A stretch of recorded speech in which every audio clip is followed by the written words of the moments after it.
आज की इस वीडियो में हम लोग कवर करेंगे chapter 2 of Pakistan penal code, जिसका टाइटल है जनरल एक्सप्लेनेशन। इसमें बेसिकली कुछ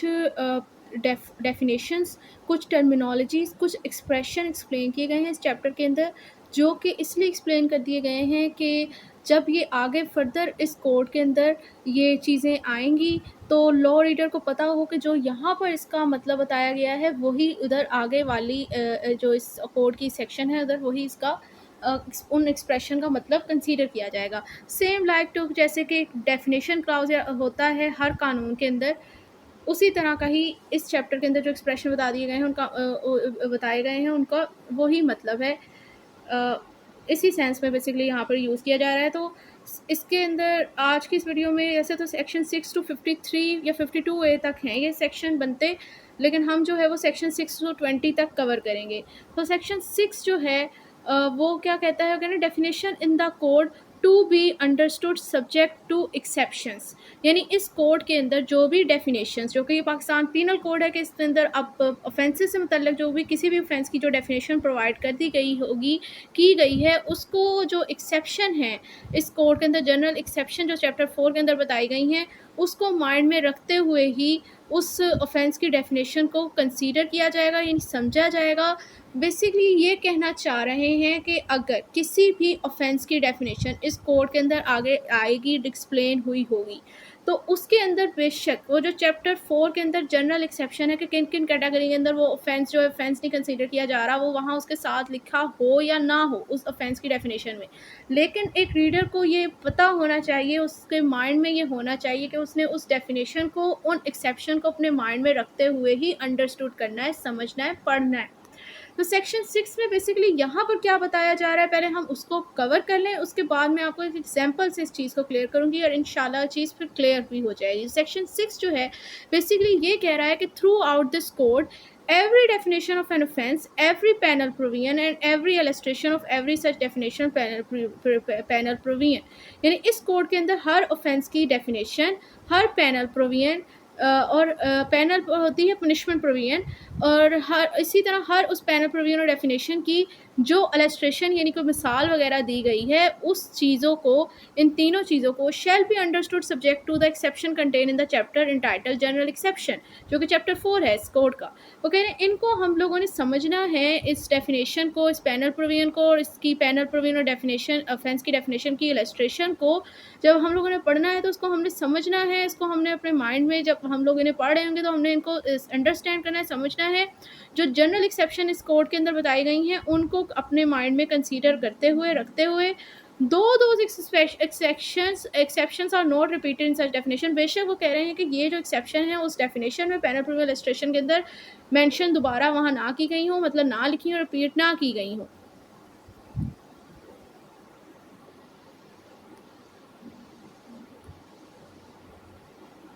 यानी ये कहना चाह रहे हैं कि जो भी इस कोड के अंदर किसी ऑफेंस की डेफिनेशन बताई गई है, कोई पैनल प्रोविजन एक्सप्लेन की गई है, कोई इलस्ट्रेशन जो इस ऑफेंस की या इस पैनल प्रोविजन की एक्सप्लेन की गई है, जब हम उनको रीड करेंगे तो हम लोगों ने उनको समझते हुए ये जो जनरल एक्सेप्शन है, यानी जिन कैटेगरी के अंदर होता है कि ये ऑफेंस की लाइबिलिटी नहीं लगती, किसी पर्सन को इस्तिस्ना हासिल हो जाता है कि उस केस के, अगर जनरल एक्सेप्शन का कोई केस फॉल कर रहा हो उसके ऑफेंस की कंडीशन में, तो उस पर होता है कि उस पर no penalty, no liability of offence आती है। तो हम लोगों ने उस चीज़ को अपने माइंड में रखते हुए उस ऑफेंस की डेफिनेशन, उस पैनल प्रोविजन, उस इलस्ट्रेशन को कंसीडर करना है। बेशक वो जनरल एक्सेप्शन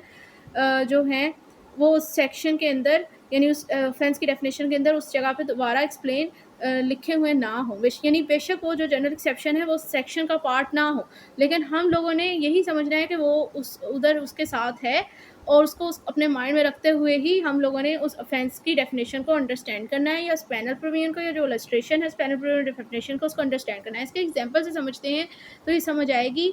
तो एग्जांपल इसकी ये है कि मिसाल लें कि एक पुलिस ऑफिसर है, उसको ऑर्डर आया हुआ है कि फ़लाँ बंदा जो है वो वांटेड है, आपने इसे अरेस्ट करना है। एक पर्सन वहाँ से गुज़र रहा होता है और उसकी अपीयरेंस से उसे इस तरह लगता है उस पुलिस ऑफिसर को कि ये ही वो पर्सन है जो वांटेड है और इसको मैंने पकड़ना है। अब फॉर कंफर्मेशन उसके पास उस टाइम जो वांटेड होते हैं बंदे, उनकी पिक्चर लगी हुई होती है ना जगह-जगह पे। उसे ये नहीं पता होता कि ये यही पर्सन है जिसे मैंने अरेस्ट करना है।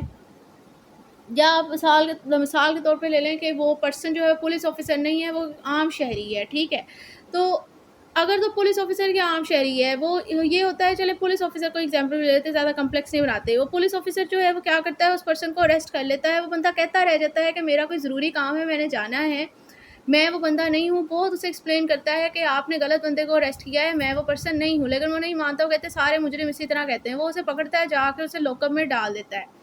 अब बाद में जो है वो पता चलता है किसी और रोड से जो है वो जो बंदा वांटेड पर्सन है, वो बंदा गिरफ्तार हो जाता है, और जिस बंदे को इसने पकड़ा हुआ था, उस बंदे को हवालात में कुछ घंटे आ जाते हैं, कोई 10-12 घंटे आ जाते हैं। अब वो बंदा कहता है कि भाई तुमने जो है मुझे रॉन्गफुली रिस्ट्रेन रखा और अनलॉफुल डिटेंशन आप लोगों ने मुझे की बगैर किसी एक्सक्यूज़ पे, यानी आपने 340 पीपीसी का ऑफेंस कमिट किया। अब ये पर्सन जो है वो प्ली लेता है कि नहीं, मैंने जो है ये एक्शन जो है वो गुड फेथ में किया था, और वैसे भी मुझे बाउंड बाय लॉ था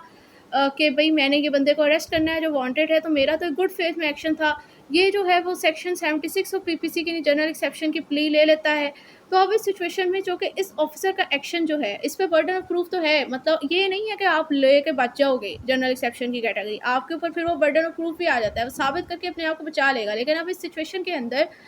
जो है वो इस ऑफिसर के ऊपर कोई लायबिलिटी नहीं लगेगी, उसने कोई ऑफेंस कमिट नहीं किया, क्योंकि एक तो उसका एक्शन ऑथराइज बाय लॉ था, दूसरा उसका गुड फेथ में था, गुड फेथ में उससे ये मिस्टेक ऑफ फैक्ट हुई।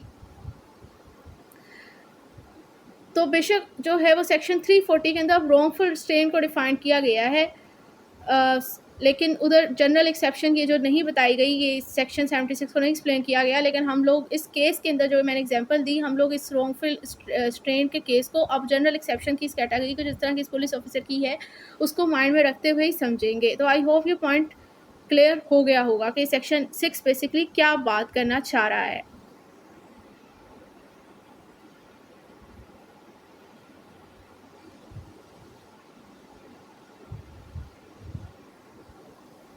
Section 7. Sense of expression once explained. Every expression which is explained in any part of this code is used in every part of this code is conformity with explanation. Simple कहा जा रहा है कि इस part of code में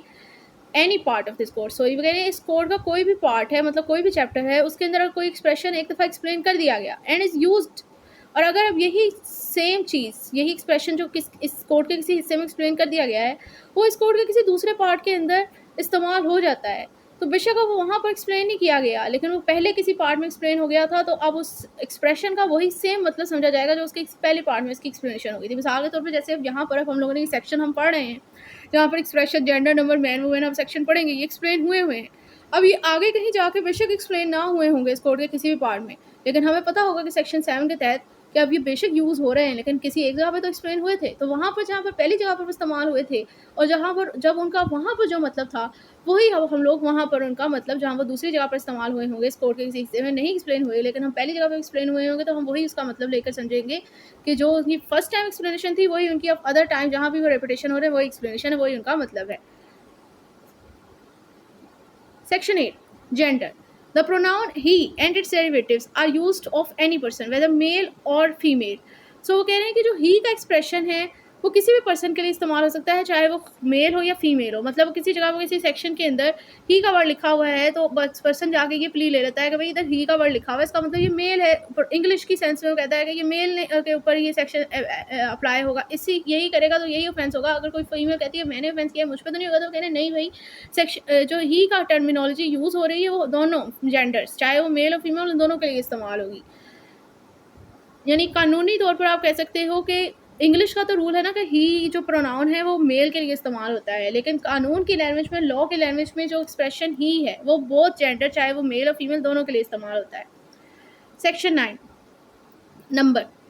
Unless the contrary appear from the context, words importing the singular number include the plural number and word importing the plural number include the singular number. So इस section के दो हिस्से हैं, general rule first and exception second. First rule ये कहता है कि अगर कोई अल्फाज है जो कि सिंगुलर नंबर शो कर रहे हैं, जैसे ही शी इट वगैरह,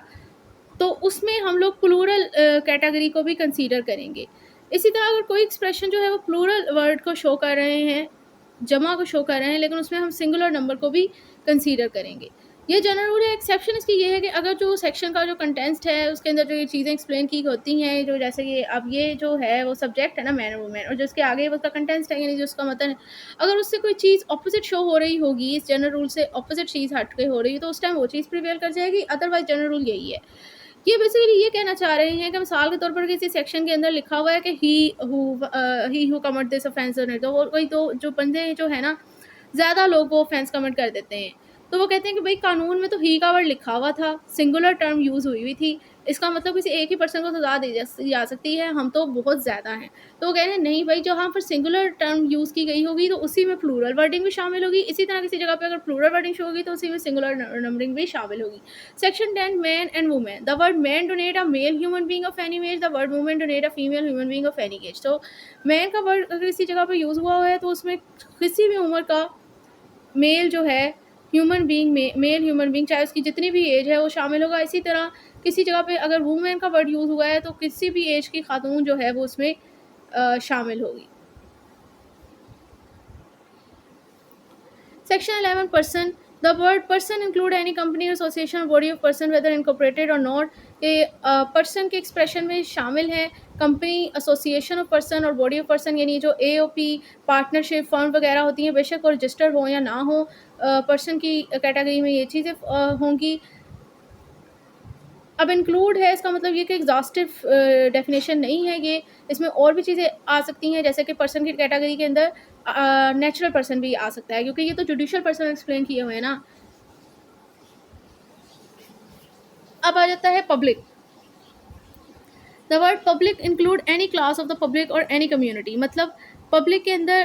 का जो एक्सप्रेशन है इसमें शामिल है कोई भी क्लास ऑफ पब्लिक और कोई भी कम्युनिटी की क्लास, मतलब कोई भी फ़िक्का, कोई भी फ़िरका, कोई भी ग्रोह, किसी भी ज़ात पात का है, ये मैटर नहीं करता। कोई भी ग्रोह है, कोई भी तबका है, वो पब्लिक की कैटेगरी के अंदर फॉल करेगा। मतलब किसी को भी किसी हाई क्लास होने की वजह से कोई प्रिविलेज प्रोवाइड नहीं की जाएगी। वो कह रहे हैं कि हर एनी क्लास ऑफ पब्लिक और एनी कम्युनिटी, कोई भी आपका तबका हो, कोई भी आपका ग्रोह हो, आप पब्लिक की कैटेगरी के अंदर आओगे। सेक्शन 30 जो है वो ओमिटेड है। Section 14 servant of state, the word servant of state donate all officer or servant continue or appointed employed in Pakistan by or under the authority of the federal government and any provisional government, मतलब कि अगर servant of state में कह रहे हैं तमाम officer or servant जो कि सूबाई किसी भी सूबाई हुकूमत या किसी वफाकी हुकूमत के अंडर पाकिस्तान के अंदर मुलाजम हैं, या वो ऐसा मुलाजम अपॉइंट हुए हैं या अपनी मुलाजमत जारी रखे हुए हैं, तो वो तमाम ऑफिसर और सर्वेंट जो है सर्वेंट ऑफ स्टेट की कैटेगरी में आएंगे।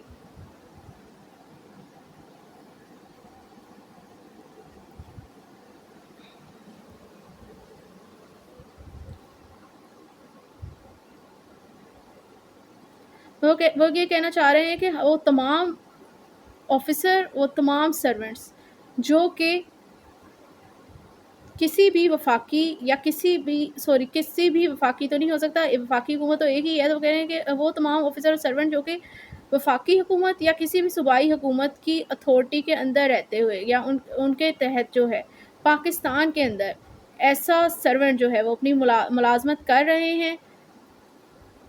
या मुलाजिम हैं या ऐसा मुलाजिम अपॉइंट हुए हैं, तो वो पर्सन सर्वेंट ऑफ स्टेट की कैटेगरी में आएंगे। सिंपल सी मुराद ये है कि जो भी कोई इदारा है ना सूबाई या हम जैसे कहते हैं ना सरकारी इदारा है, वो सरकारी इदारा बेशक गवर्नमेंट पर किसी सूबाई हुकूमत का है, वफाकी हुकूमत का है, उसके अंदर जो पर्सन अपनी सर्विसेज प्रोवाइड कर रहा होता है वो सर्वेंट ऑफ स्टेट ही कहलाता है, क्योंकि वो गवर्नमेंट का मुलाजिम होता है। तो फिर उसके बाद आ जाता है section 17 government, the word government donate the person or persons authorized by law to administrative executive government Pakistan any part thereof. तो जो गवर्नमेंट का अल्फाज है उसमें वो आएंगे वो तमाम पर्सन, एक पर्सन या वो तमाम पर्सन यानी ग्रुप ऑफ पर्सन जिन्हें लॉ अथॉरिटी देता है कि वो पाकिस्तान या पाकिस्तान के किसी हिस्से के अंदर जो है ये एग्जेक्टिव का जो निज़ाम है, मतलब ये जो हुकूमती अमूर हैं वो चलाने का इख्तियार अगर उन्हें देता है कानून, तो वो बंदे जिनको ऐसा इख्तियार मिला होता है कि वो पाकिस्तान या पाकिस्तान के किसी हिस्से के अंदर ये जो हुकूमत चला सकते हैं, कर सकते हैं या हुकूमत के अमूर चला सकते हैं, उनकी एडमिनिस्ट्रेशन कर सकते हैं, वो पर्सन ग्रुप ऑफ पर्सन जो है वो गवर्नमेंट कहलाएंगे। सेक्शन 18 ओमिटेड है। सेक्शन 19 जज,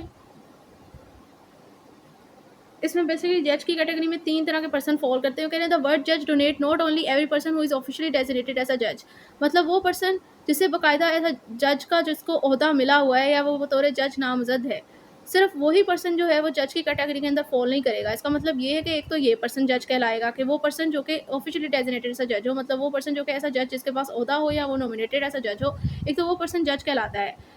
उसके अलावा और कौन कौन से कहलाता है, बट आल्सो एवरी पर्सन, और इसके अलावा कौन से person who is empowered by law to give in any legal proceeding civil और क्रिमिनल अ डेफिनेटेड जजमेंट। इसके अलावा वो पर्सन जिन्हें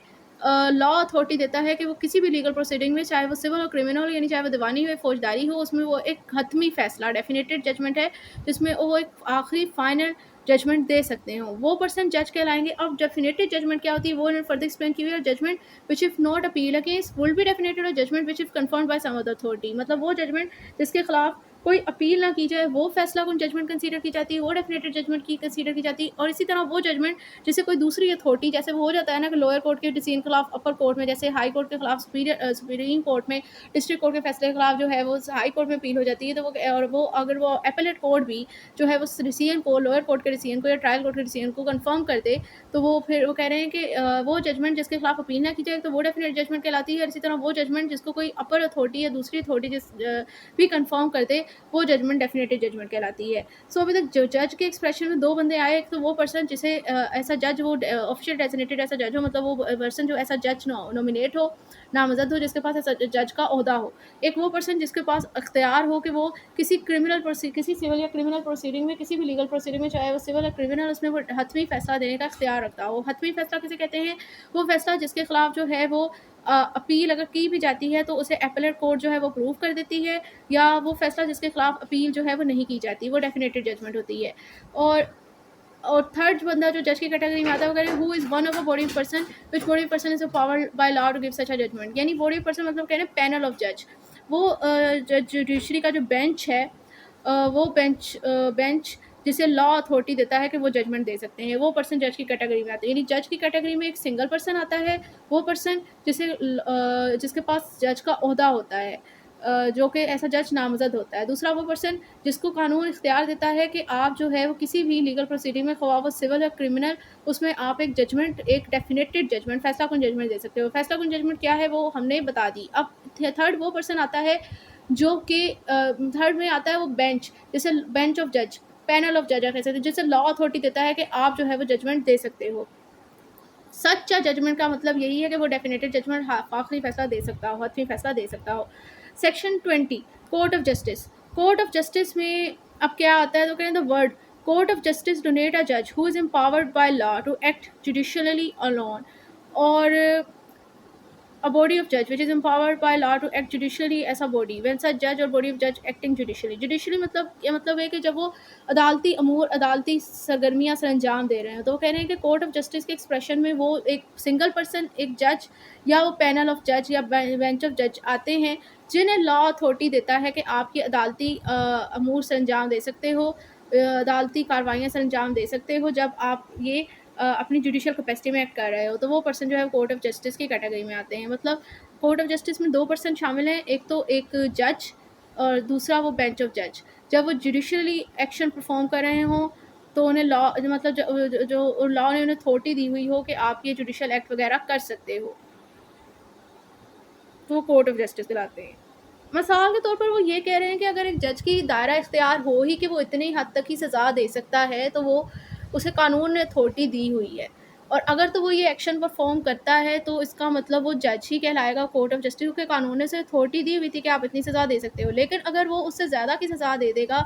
तो वो तो अल्ट्रा वायरस का एक्शन हो जाएगा, और कानून ने भी उसे अथॉरिटी नहीं दी, तो उस सिचुएशन में वो कोर्ट ऑफ जस्टिस नहीं कहलाएगा, क्योंकि कानून ने उसे वो चीज़ अथॉरिटी नहीं दी थी। तो एम्पावर्ड बाय लॉ होना भी ज़रूरी है। तो ये था सेक्शन 20 तक।